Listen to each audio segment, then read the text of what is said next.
Bonsoir et bienvenue dans ce nouveau numéro de Congosphère. Congosphère, votre émission. Et sur ce plateau, je suis avec Modeste. Bonsoir Modeste. Bonsoir JD. Et Modeste, quel est l'intitulé de ce soir?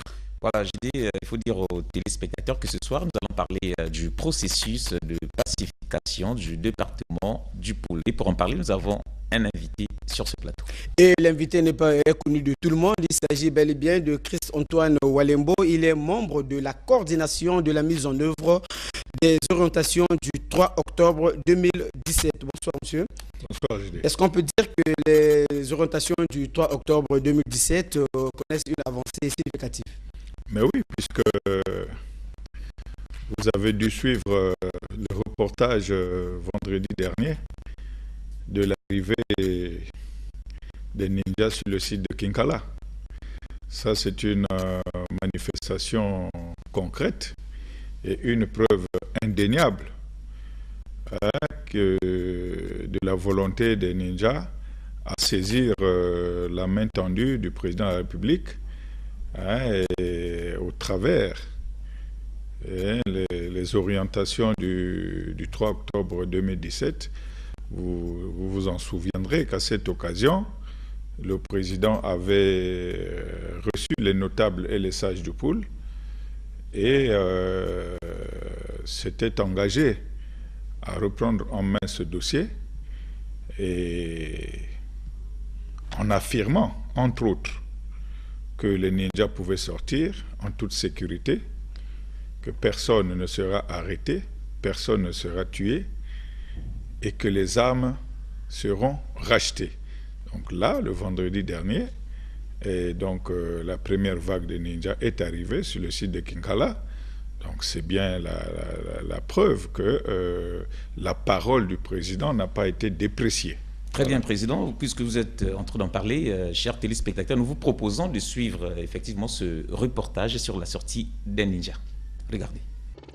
Ils sont près d'une centaine de miliciens ninjas, hommes et femmes, qui ont choisi de répondre à l'appel du président de la République, Denis Sassou Nguesso, en acceptant volontairement de sortir des forêts et de retrouver en sécurité les premières vagues de ninjas qui ont rejoint le camp de la paix. Ces troisième et quatrième vagues ont été reçues à Kinkala par les autorités locales et les députés de Kinkala et Digné.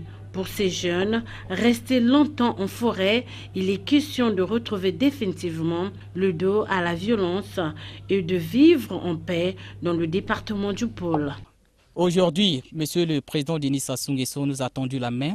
Nous avons accepté son appel. Nous sommes sortis.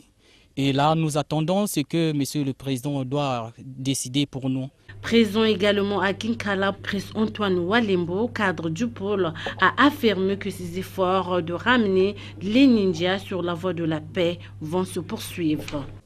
Ceci doit être considéré comme une preuve de la mise en œuvre des orientations données par le président de la République le 3 octobre 2017. C'était un moment de liesse à Kinkala où les ninjas constituent les premières et deuxièmes vagues. Des combattants sortis des forêts étaient également présents pour accueillir avec joie et enthousiasme ceux récemment sortis des forêts. Président, vous avez suivi ce reportage avec nous sur ce plateau. Notre reporter a parlé d'un moment de liesse, mais quand on voit sur les réseaux sociaux, les gens sont en train de tirer à boulet rouge, ils doutent de la qualité des ninjas qui sortent. Qu'en dites-vous? Bon, vous savez, les réseaux sociaux, même le président Macron veut les réguler en France, parce qu'il y a à boire et à manger là-dedans. Non, on ne peut pas s'amuser comme ça avec la vie des gens. Il s'agit des compatriotes qui souffrent, et il s'agit des populations en détresse. Et quand vous regardez bien, ces réseaux sociaux sont alimentés par des personnes qui ne sont pas au Congo et qui étaient parfois proches du pasteur Ntoumi, mais qui ont décidé de s'en aller dans des cieux, vers des cieux beaucoup plus sereins. Vous savez, pour comprendre ou pour démentir ce genre d'allégations, il faudrait ramener la problématique à ce que j'ai toujours appelé la typologie des groupes ninja. Et si l'on s'en tient aux orientations du président de la République, l'on se souviendra que le président a posé la question aux sages et aux notables.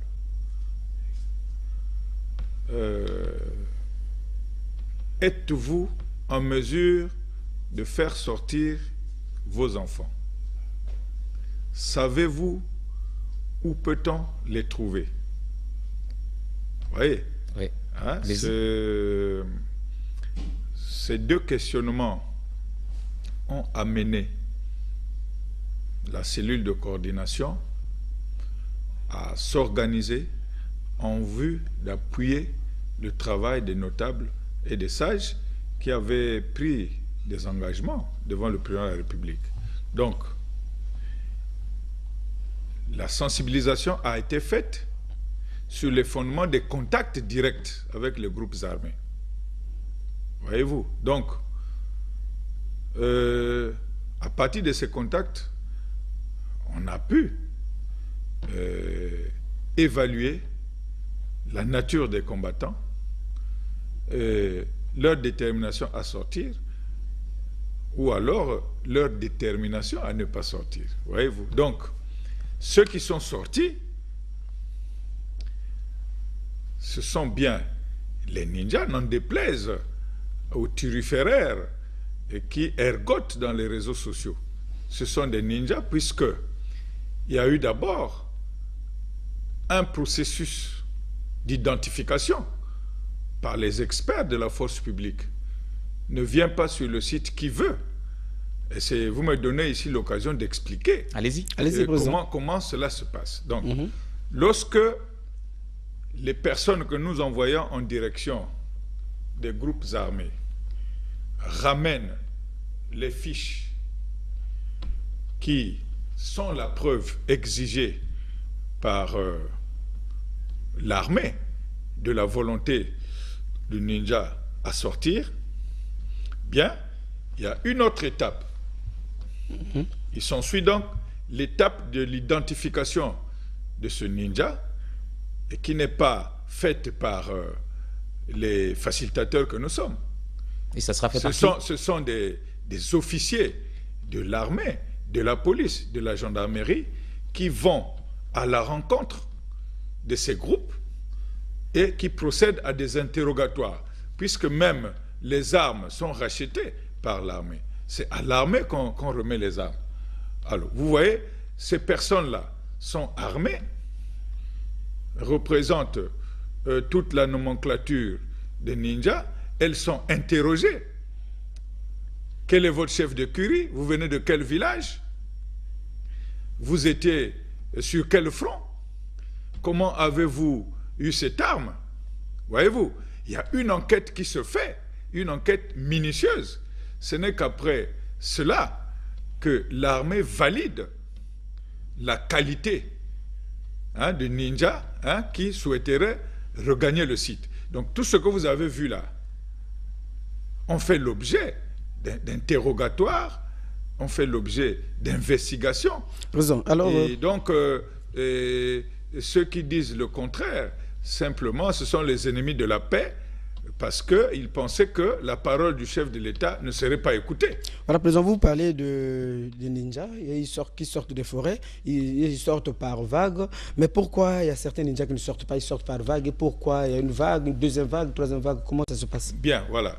Merci JD, c'est une question importante. Je reviens encore à ce que je disais tantôt, à la typologie des ninjas.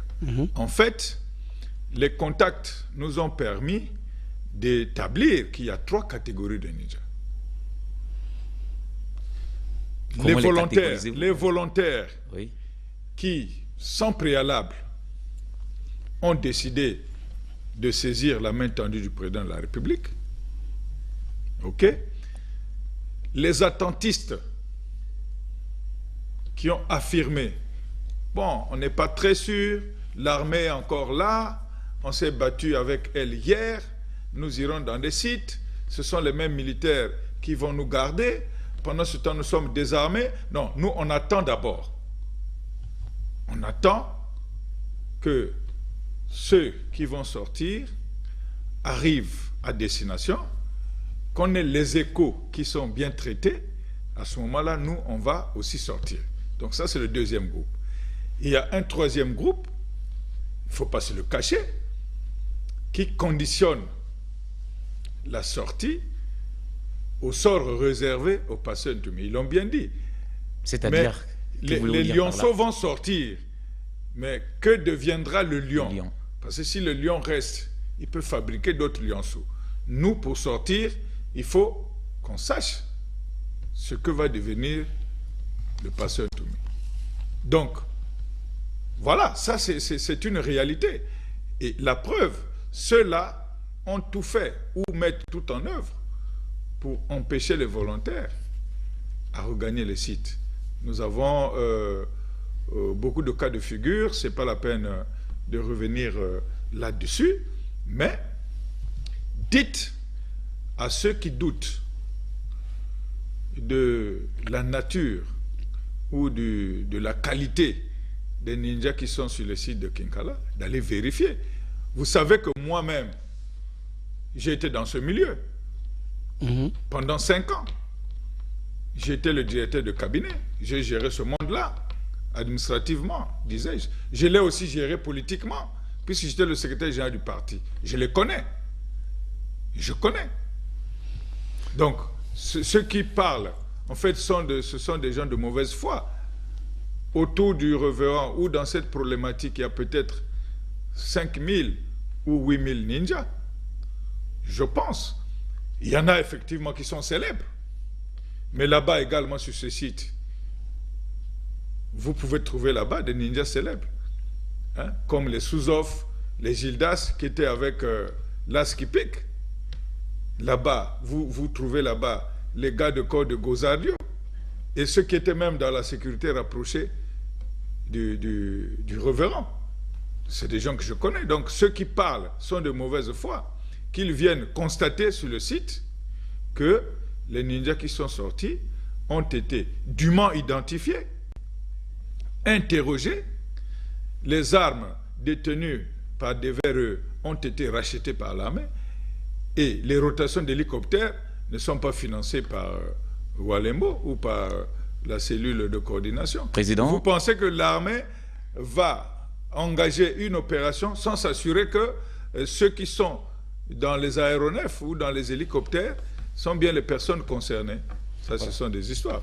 Merci, Président. Le gouvernement de la République a signé le 23 décembre dernier un accord de cessez-le-feu, de cessation des hostilités avec le pasteur Toumi, qui était représenté par M. Gustave Ntondo. Comment est-ce que cet accord a été perçu au niveau du comité d'éveil? Non, pour nous, c'est la continuité. Je vous ai bien dit, et il faudrait que ceux qui nous suivent, ceux qui suivent Congo Sphère, intègrent le fait que le référentiel de tout ça, de toute cette problématique, c'est le 3 octobre 2017, lorsque le chef de l'État a reçu les sages et les notables du pôle. L'accord n'est que la conséquence. La conséquence de cette cérémonie. La conséquence de la parole, de l'engagement pris par le président de la République. Si le président s'était rétracté, il n'y aurait pas d'accord de Kinkala. Donc nous accueillons ça avec beaucoup de soulagement. Et nous considérons que c'est une complémentarité. Ce sont des approches qui ne sont pas antinomiques, mais de notre point de vue, qui sont complémentaires. Parce qu'il fallait bien donner un cadre juridique à ce processus. Le Congo ne peut pas, à lui seul, n'est-ce pas, financer la paix dans le pôle. Il faut bien que les partenaires internationaux, les amis du Congo, les ONG, les institutions internationales s'impliquent. Donc il faut un cadre. Donc ce n'est pas... La cellule de coordination n'est pas le gouvernement. Le président avait interpellé le gouvernement. Il faut que le gouvernement mette tout en œuvre pour que les orientations qu'il a données soient appliquées. Donc maintenant, on a un cadre juridique accepté par les deux parties, c'est-à-dire le passeur Ntoumi et le gouvernement. Pour nous qui sommes les facilitateurs, qui aidons au contact,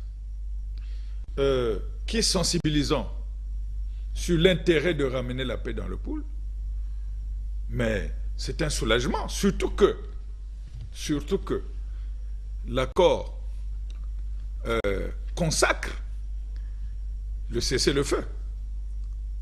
Vous vous souviendrez que il y a quelques semaines, et